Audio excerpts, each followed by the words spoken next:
wanted to run and micromanage every part of someone's life. And like your ancestors, so many of them who came because they wanted a country that didn't tell them what to do. They wanted a country that believed in them and their potential, believed in their ability to form a family, to form a community, to build the church, to create a society, a good and just society from the bottom up, believing in free people, a free economy, to reap the fruits of your labor, to be able to rise in society to the greatest heights and not have politicians condemn you for your success. That's right.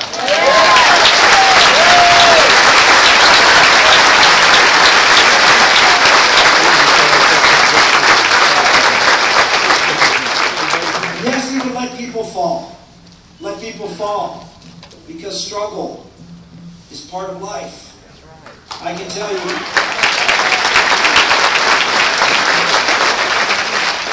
I've won and I've lost.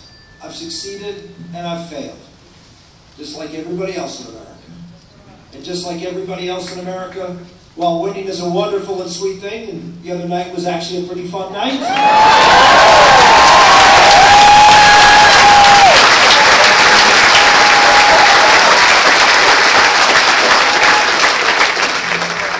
We all know that it's in the struggles, it's in the failings, where character is built and lessons are learned.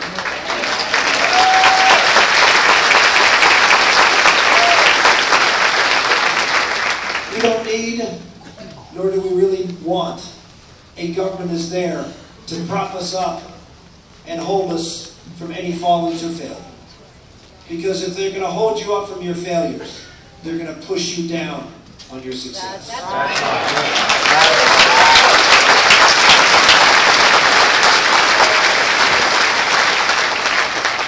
Oklahoma, you do it the right way. You do. You believe in liberty. You believe in private enterprise and free economy. You believe in limited government. You believe in a foundation of our society based on faith and family. You understand that without strong families, you can't have a strong economy.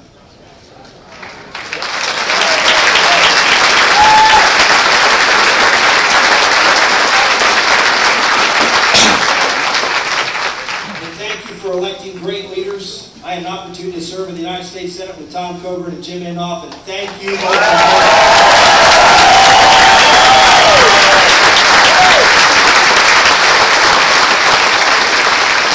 You are simply not better than the delegation that you said.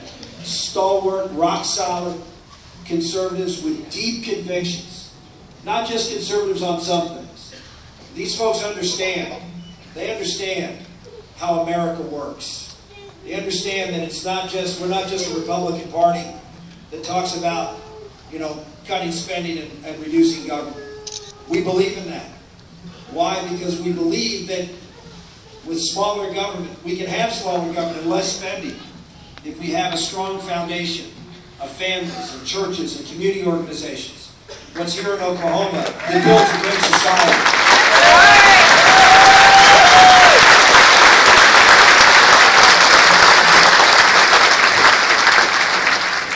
That's what this election's about, folks.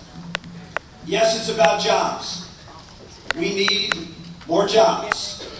We need a stronger economy. But we need a government that understands that its place is limited. That understands that we will have a strong economy if we do have limited government and allow free people to go out and produce, to have incentives to produce.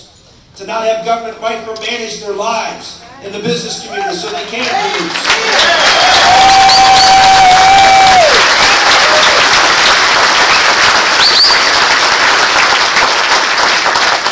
We come out and put together a plan. It's not just a plan on taxes and spending, but it's a plan that's comprehensive. Unlike anybody else in this race, we talk about all the issues when it comes to our economy. I'll talk about what we need to do to relieve the tax burden on American businesses. In particular, what I focus on is the manufacturing sector of our economy and the energy sector of our economy. Those two.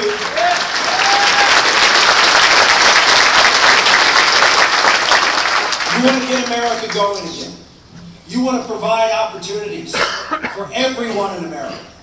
If you look at the unemployment rate among college-educated Americans, around 4%. It's almost 3 times that amount for non-college educated.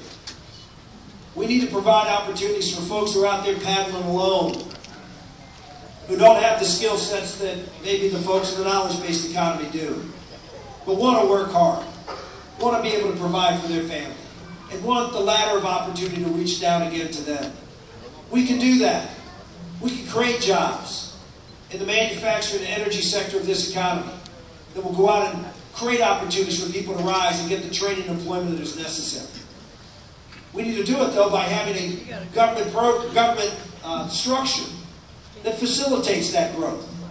You see, we have a president on the energy sector of our economy who is doing everything possible to crush energy production in this country. Hell yeah.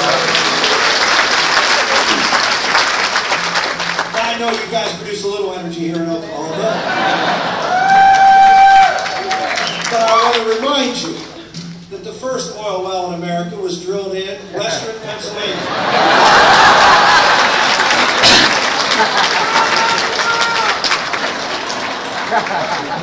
It took an Okie to get it right. Oil production in Pennsylvania. I know not as much as Oklahoma.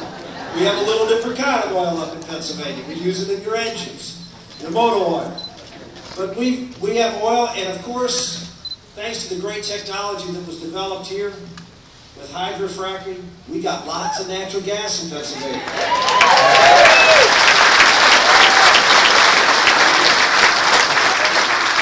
And of course, what is the administration doing? You see, when the environmentalists lost their cap and trade charade, lost their politicization of science with global warming, and that is now in the dustbin of history, let's hope, right?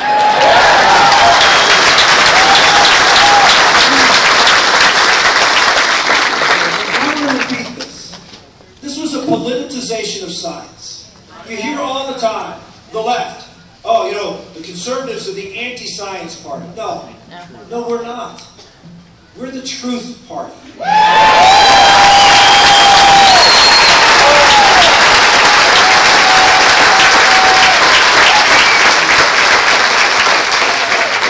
The absurdity, the politicization, and the manipulation of data. Why? Because the left is always looking for a way to control you. They're always trying to make you feel guilty, so you'll give them power so they can lord it over you. They do it in the environment all the time. Why? Because everybody wants to be good stewards of our environment.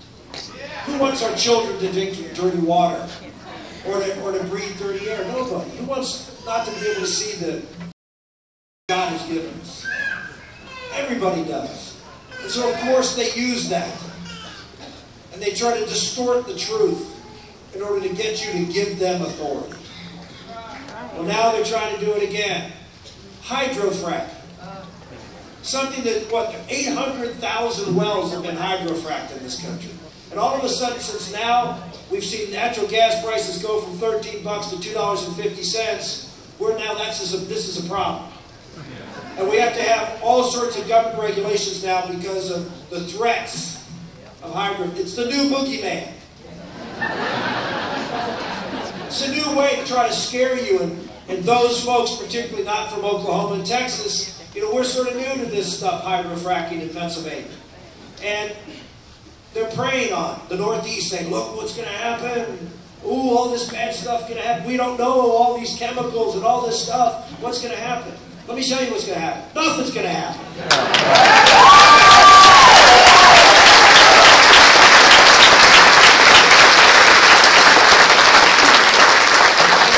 Except they will use this to raise money for the radical environmental groups so they can go out and continue to try to purvey their reign of environmental terror on the United States of America.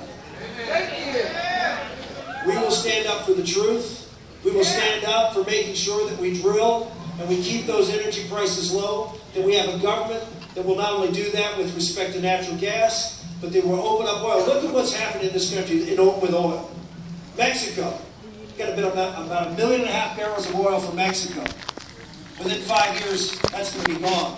They're depleting their reserves. They're not going to be an exporter of energy.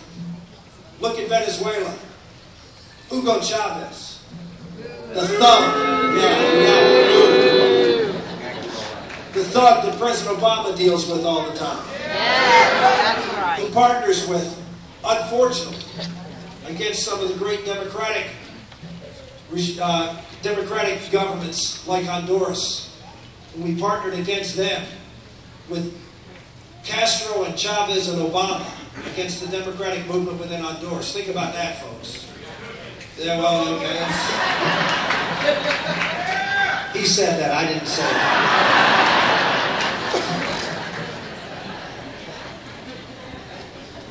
Look at Venezuela. Guess who's building a refinery in Venezuela? China. China's going everywhere to get energy because they know that's the key to the future. They know it's the key.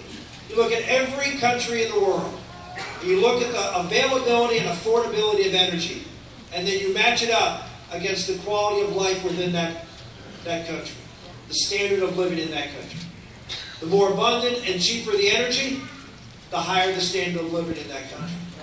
When President Obama said he wants to have $4, $5, $6 gallon of gasoline because we pollute the environment, what he's talking about is reducing your quality of life and your standard of living, and he's doing a pretty good job of it so far.